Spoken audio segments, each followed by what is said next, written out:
La population psychiatrique est une des populations dont on ne respecte pas les droits, de façon très générale. Voilà. Et qu'il est tout à fait possible de les traiter, de les aider en respectant leurs droits. L'idée est venue il y a 5 ans. La Belgique était le 2e pays européen à avoir le plus de lits psychiatriques par habitant. Et donc il était nécessaire de fermer ces lits. Or, si vous fermez par exemple 20 000 lits psychiatriques, vous mettez 20 000 patients à la porte. Donc on ne pouvait pas fermer ces lits sans créer quelque chose pour les travailleurs et pour les patients. Donc c'est là que l'idée de Tandem Plus intervient. Les soins de longue durée étaient déjà prévus, mais qu'une équipe mobile de crise, on n'avait pas. Et donc on voulait créer quelque chose qui pouvait aller à domicile très vite, qui était joignable par téléphone et qui pouvait mettre la personne en contact avec des soignantes.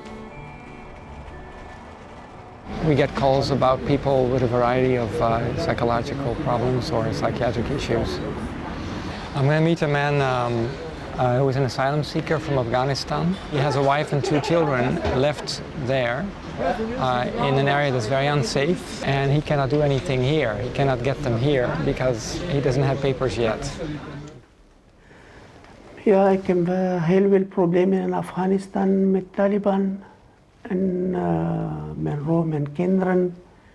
En stress en depressie. En ik heb een paar keer zelfmoordpoging gedaan. Maar ik zie jullie, ik heb heel veel meer. Dat jullie komen afspraak maken met advocaten, met de dokter gesproken, met sociale assistenten gesproken. En dat is heel goed voor mij. When you do a home visit, there's less barriers. We're not there to observe, we're not there to check how they live. We're just there, we take them with the context which they're in. And that's what makes it very different to a consultation room. Il y a 2 règles.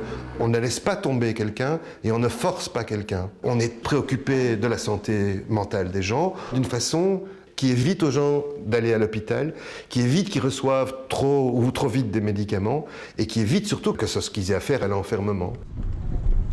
Avant, je travaillais dans les hôpitaux psychiatriques. Dans l'hôpital, on est un peu coincé. Même si on voit la personne tous les jours, on ne la voit pas dans son lieu de vie.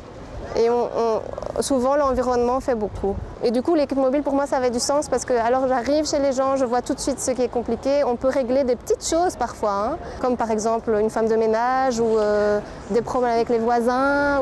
Parfois, c'est des détails qui font qu'on peut après commencer à travailler le reste.